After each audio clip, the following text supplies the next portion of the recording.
Saludos, Hare Krishna, bienvenidos nuevamente.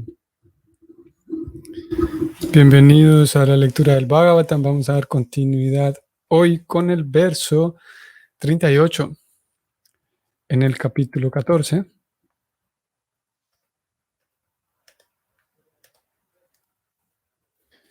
Om Namo Bhagavate Vasudevaya. Om Namo Bhagavate Vasudevaya.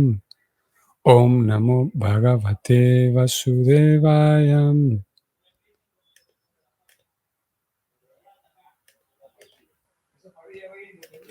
Yad Bahu Danda Vyuda Yanu Jivinum Yadu Pravirahi Akutubhayamuhum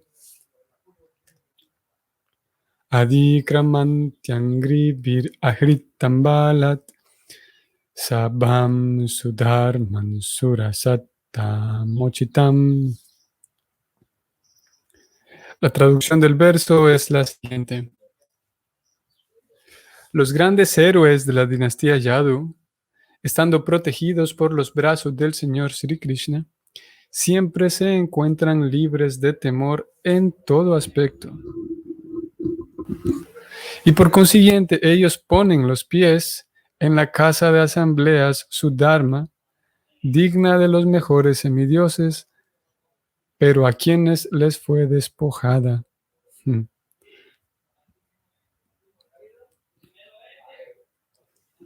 Bueno, aquí continúa la descripción a forma de descripción simultáneamente alabanza y glorificación, podemos decir.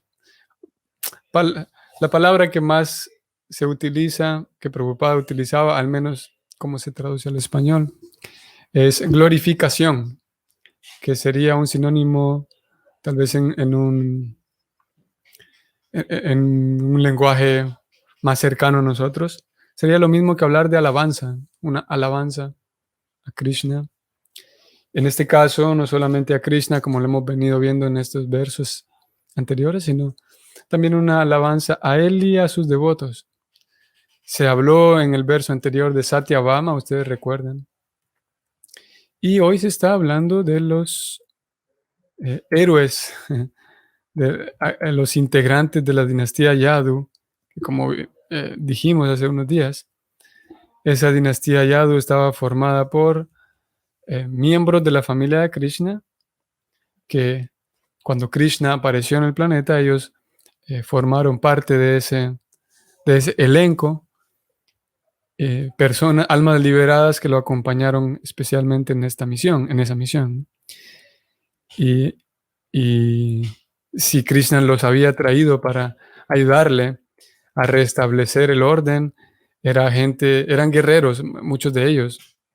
Y especialmente en este verso se está hablando de sus guerreros, de los grandes héroes que ellos eran. Y el verso Prabhupada va a centrar su significado en el hecho de, o este tema principal, que es estar libre de temor, ya que el verso mismo describe a los guerreros de la dinastía Yadu como libres de temor. Prabhupada va a direccionarse allí, en estar libre del temor, el temor en sí. Y es una de las, como él lo va a mencionar, una de las características de los devotos de Krishna, ¿no? En la práctica del servicio devocional reporta y va cada vez más liberando a la persona del temor. Es una de las formas de definirlo, una de las formas de verlo. Al mismo tiempo, la persona se va liberando de otras cosas también, como la ira, la ansiedad, que está muy relacionada ambas con el temor, pero también se va liberando la envidia y la lujuria y otras cosas que impiden y que enajenan la libertad. Y hoy se va a hablar del temor, que también Krishna le habla de ello a Arjuna en la Gita. Y Krishna habla del mismo punto, de liberarse del temor. Y una persona que progrese espiritualmente, naturalmente, se va a liberar del temor. Antes de ir al significado, que Prabhupada va, como dije, va a adentrarse en el asunto del temor, quisiera mencionar esto que aquí se describe. Los miembros de la dinastía Yadu ponen los pies en la casa de asambleas Sudharma, digna de los mejores semidioses, pero a quienes les fue despojada. Si bien es verdad, Prabhupada va también a mencionar algo de esto en el significado, pudiéramos aquí cambiar un poco la estructura de esta oración. Y es que aquí se está haciendo, Yudhishthira está haciendo algo similar a lo que hizo en el verso anterior con Satyabhama. Si ustedes recuerdan, en el verso anterior se decía, Yudhishthira decía que Satyabhama, a pesar de vivir en el planeta Tierra, y por estar casada con Krishna, pero a pesar de vivir en el planeta Tierra, ella logró conseguir cosas que solamente le son accesibles a los semidioses, se dijo, ¿no? Y aquí aparece la misma cosa. Se está diciendo que los yadus ponen los pies en la casa de asamblea Sudharma. Eso quiere decir que ellos lograron eh,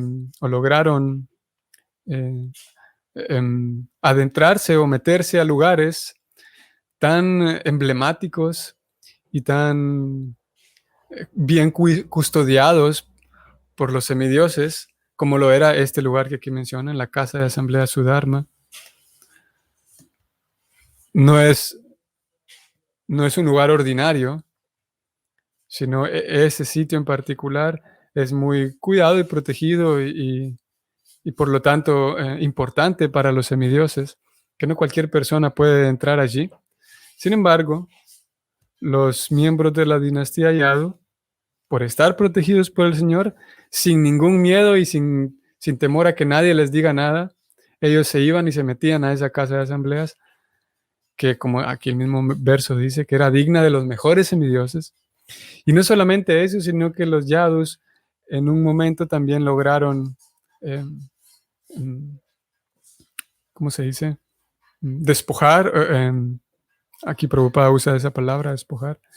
Los Yadus en algún momento tomaron ese edificio y lo trajeron para Dwarka, donde estaba Krishna.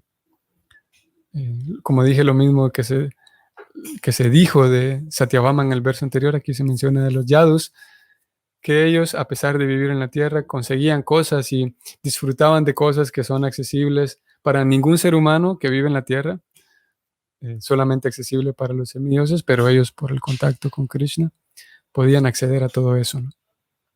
Vamos al significado, entonces.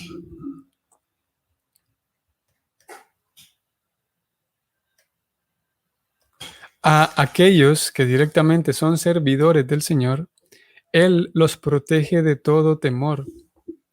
Y además ellos disfrutan de las mejores cosas, incluso si hay que conseguirlas a la fuerza. El Señor se comporta igual con todos los seres vivientes, pero se parcializa por sus devotos puros, ya que siente mucho afecto por ellos. La ciudad de Dwaraka era próspera, pues estaba enriquecida con las mejores cosas del mundo material. La casa de asambleas del Estado se construye según la dignidad del Estado en cuestión. En los planetas celestiales, la casa de asambleas, denominada Sudharma, era apropiada para la dignidad del mejor de los semidioses.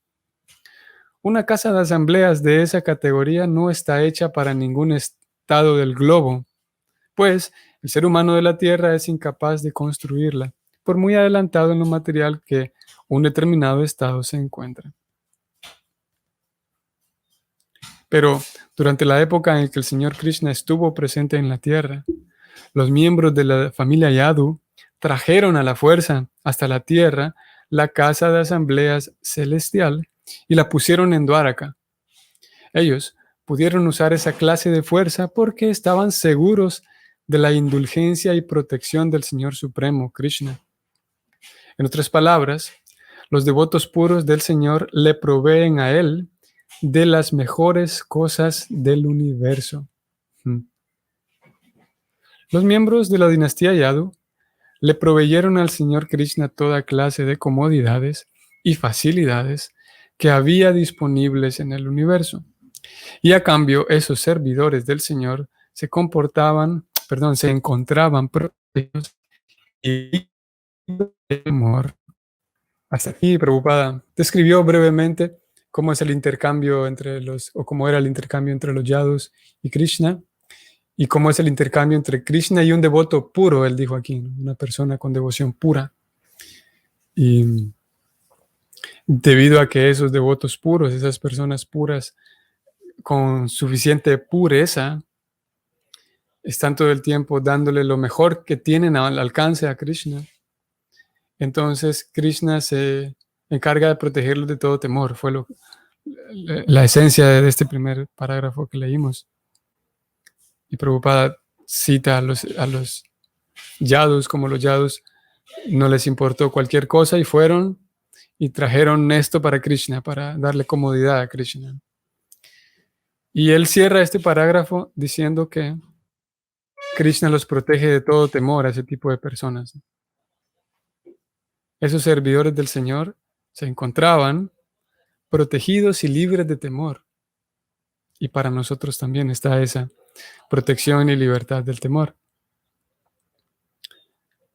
Y ahora él se va a centrar en el asunto del temor. Vamos a continuar. Sigo leyendo. El alma condicionada y olvidadiza siente temor, pero el alma liberada jamás siente temor. De la misma manera en que un niñito que depende por completo de la misericordia de su padre nunca le teme a nadie. El miedo es una clase de ilusión que hay para el ser viviente.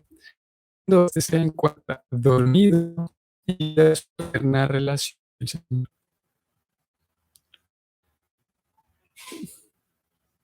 Puesto que el ser viviente, por su constitución, nunca ha de morir, tal como lo afirma en la Bhagavad Gita 2.20, entonces, ¿cuál es la causa del miedo?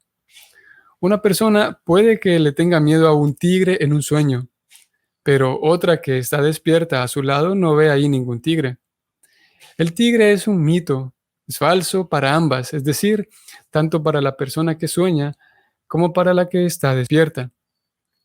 Porque de hecho no hay ningún tigre, pero el hombre que ha olvidado su vida despierta, siente temor, mientras que el hombre que no ha olvidado su posición no siente temor en absoluto. Así pues, los miembros de la dinastía Yadu estaban plenamente despiertos en su servicio al Señor. Por consiguiente, para ellos no había ningún tigre que temer en ningún momento. Incluso si aparecía un verdadero tigre, el Señor estaba ahí para protegerlos. Krishna, desde la Bhagavad Gita, y es algo interesante tanto en la Gita como en el Bhagavatam, que con mucha frecuencia el universo material es llamado, en algunas ocasiones llamado como oscuridad simplemente, como un lugar oscuro, porque de hecho así es, ¿no? Sabemos al menos de la información que se conoce en la ciencia secular, podemos decir. Sabemos que el universo es oscuro y que es iluminado y requiere de iluminación por los astros, ¿no? Y el sol produce luz para nosotros, etc. Y está esa oración, que es el primero de los mantras citados. Si ustedes pueden ver una de la Gita comentada por Prabhupada, el Bhagavad Gita tal como es. Y en la introducción, Srila Prabhupada inicia su introducción ofreciendo reverencias y respetos, homenaje a sus maestros espirituales, a Krishna, a Chaitanya Mahaprabhu, y luego inicia a comentar con la introducción, ¿no? Y el primero de esos mantras que él cita como homenaje a Krishna y a Chaitanya y a la misma Bhagavad Gita, el primero de los mantras, dice que Om Jnana Timirandasya Jnana Jnana Shalakaya Chaksurum militan yena tasmai Sri Gurave Namaha. Este mantra, creo que lo puedo buscar aquí porque nosotros vamos a ver cómo hacer ese ejercicio. Tenemos aquí acceso a todo esto. Aquí está. Estoy en la introducción de la Gita, quienes están viéndolo. Y es tal cual, el primero de los mantras. Ustedes ven, este es lo que yo acabo de recitar. Om Gyana Timirandasya Yanang Yana Shalakaya Chaksur Unmilitan Yena Tasmai Sri Gurave Namaha.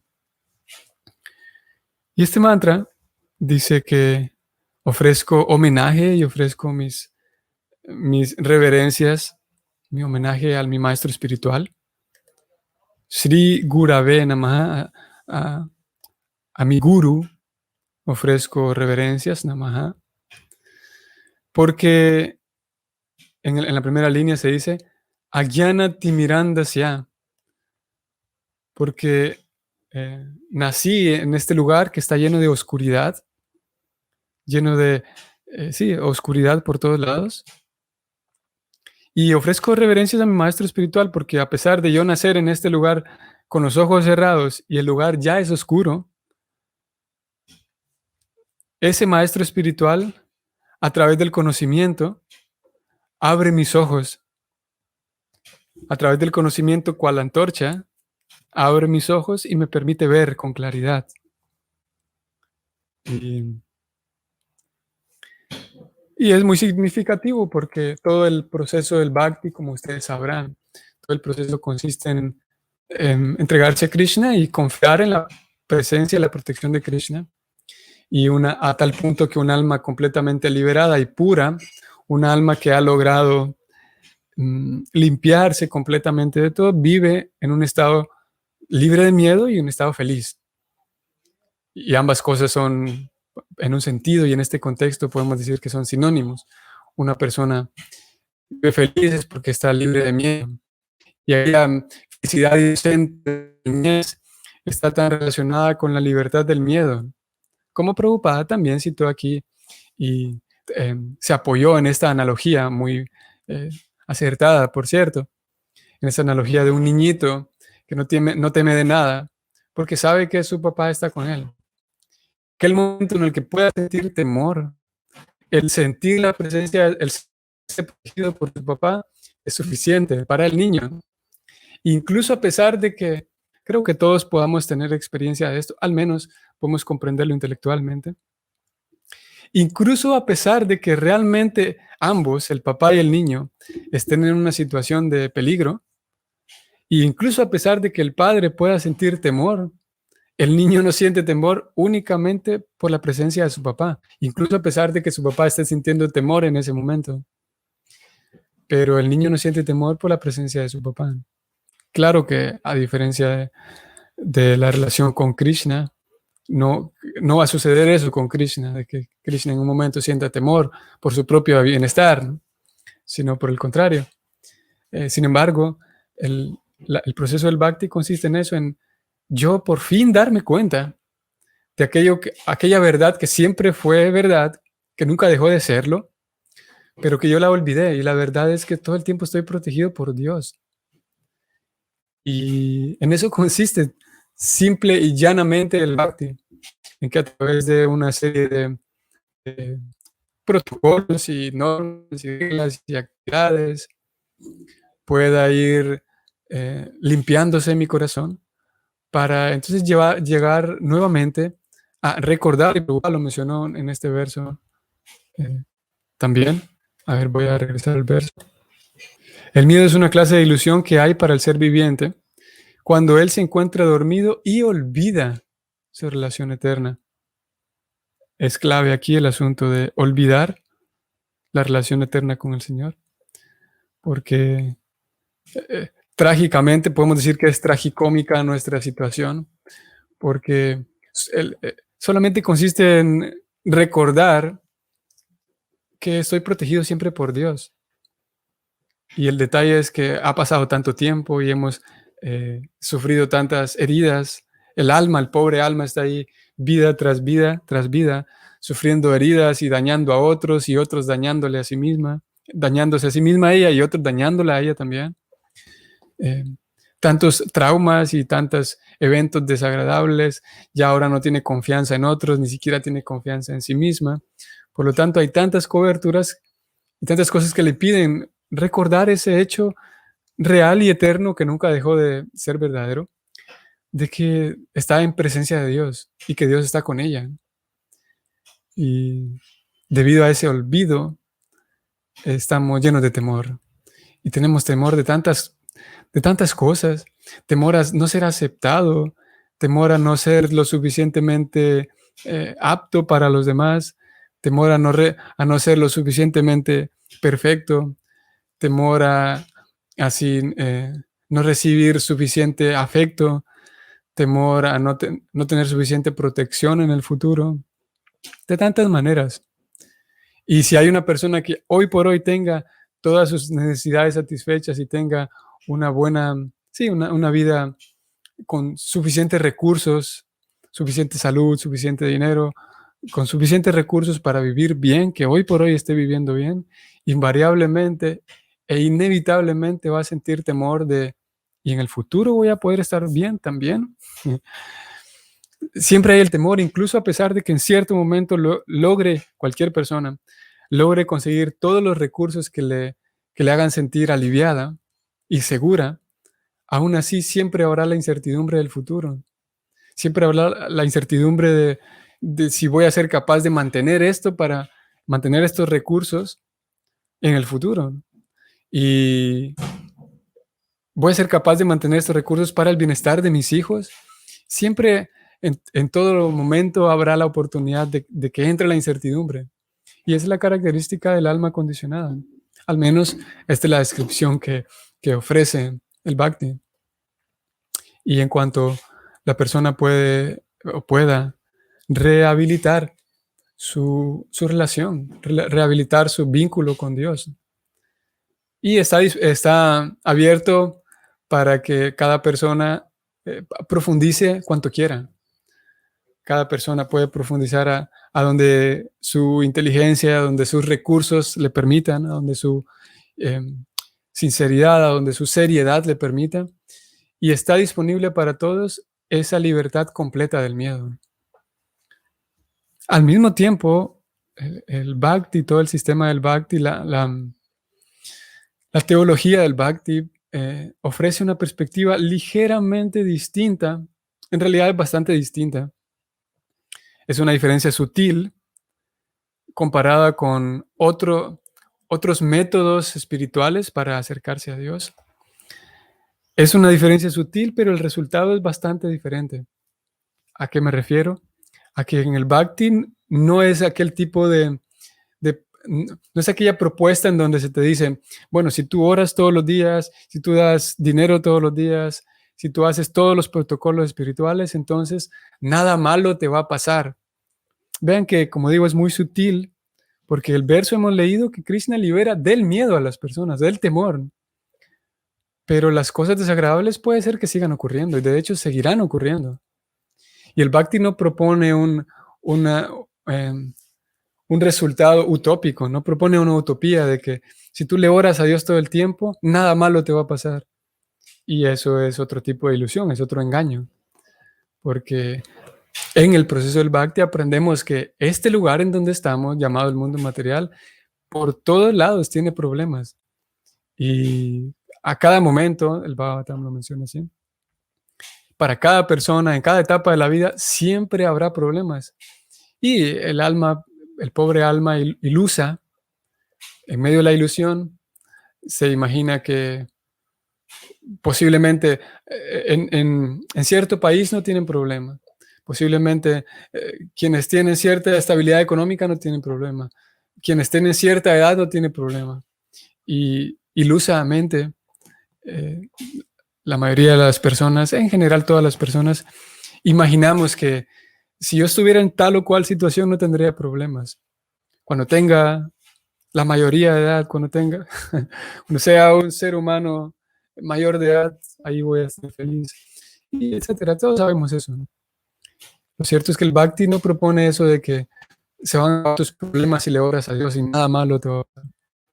De hecho, al contrario, el Bhakti y los textos como el Bhagavatam, nos informan que habrá problemas a cada momento, porque el mundo material es un lugar diseñado para hacer que el alma se frustre, y la forma en la que el mundo material hace frustrar al alma es a través de brindarle problemas con la inestabilidad, la fluctuación de todo lo que existe, fluctuación emocional, fluctuación económica, todo está fluctuando y esa inestabilidad va a frustrar eventualmente al alma. Y entonces el Bhakti nos responde o nos aclara que si me entrego a Dios, yo sé, por mi servicio a Dios, voy a ganar la claridad interna, así como leímos este mantra de Prabhupada al inicio. El maestro espiritual y el Bhakti, la práctica en sí del Bhakti, le regala al alma, le reporta al alma a un nivel interno, internamente, le regala la suficiente inteligencia espiritual para darme cuenta, como aquí Prabhupada dijo, que no hay ningún tigre, para darme cuenta de que todo aquello que me preocupa, por un lado, tiene una solución. Y por otro lado, a mí en realidad como alma, como ser espiritual, no me va a ocurrir nada. El Bhakti proporciona eso, proporciona que la persona tenga una inteligencia espiritual afinada. Y al mismo tiempo, desde luego que también brinda la suficiente inteligencia para que uno pueda desenvolverse de la manera más, de una manera lo suficientemente cuerda en el mundo material para satisfacer también mis necesidades materiales, mis necesidades de seguridad. Es natural que tengamos temor a mi propia seguridad, de mi propia salud, por ejemplo, mi estabilidad económica. El Bhakti también, si estamos buscando eso, nos va a dar suficiente inteligencia para con cordura y con sensatez saber satisfacer mis necesidades materiales, para estar materialmente satisfecho, ¿no? Pero simultáneamente el Bhakti va a despertar la inteligencia espiritual, y con una inteligencia espiritual afinada, puedo llegar a un momento a entender que es que tengo que volver a casa, ¿no? Mi miedo, mi gran cantidad de miedo se debe a que sigo defendiendo la vida aquí en este lugar que es transitorio mi paso por este lugar. Y la incertidumbre más grande, como todos sabemos, es la incertidumbre a la muerte misma. Y el Bhagavatam va acompañándonos, el Bhakti va acompañándonos gradualmente en ese transitar por el mundo material, va acompañándonos y avisándonos, alertándonos que el momento de la muerte, por un lado, es tan natural y por otro lado puede servir como un motivo, no un motivo, pero puede servir como otro de los ítems que motivan mi cercanía con Dios. Al menos esa es la teoría, ¿no? Al menos esa es la teoría de que si mantengo mi cercanía, mi vínculo con Dios, mi comunión con Dios, de manera seria y sincera, la incertidumbre de la muerte, por un lado, como digo, gracias en virtud a la iluminación espiritual interna y a la madurez espiritual interna, el temor mismo a la muerte va decreciendo y al mismo tiempo se va ganando inteligencia para recordar que ese momento tan importante y crítico que es la muerte me pone un poco más cerca de Krishna. Si no es que directamente vuelvo al mundo espiritual, donde pertenezco, un lugar en donde no hay temor de ninguna manera. Si al menos no vuelvo directamente al mundo espiritual, al menos voy a ponerme en una situación más cerca de Dios para continuar con el progreso espiritual en la siguiente vida. En cualquiera de los casos, el Bhakti propone esa limpieza del temor. Como digo, no es una propuesta de cerrar los ojos y confiar ilusamente en que nada malo me va a pasar, sino por el contrario, saber que incluso aunque tenga situaciones desagradables sí, desagradables y dolorosas, aún así saberme en presencia de Dios. Al menos esa es la propuesta, la ecuación que plantea el Bhakti para el practicante. Vamos a detenernos allí. Mucha suerte en su recordar a Krishna y en su libertad del temor. Hare Krishna.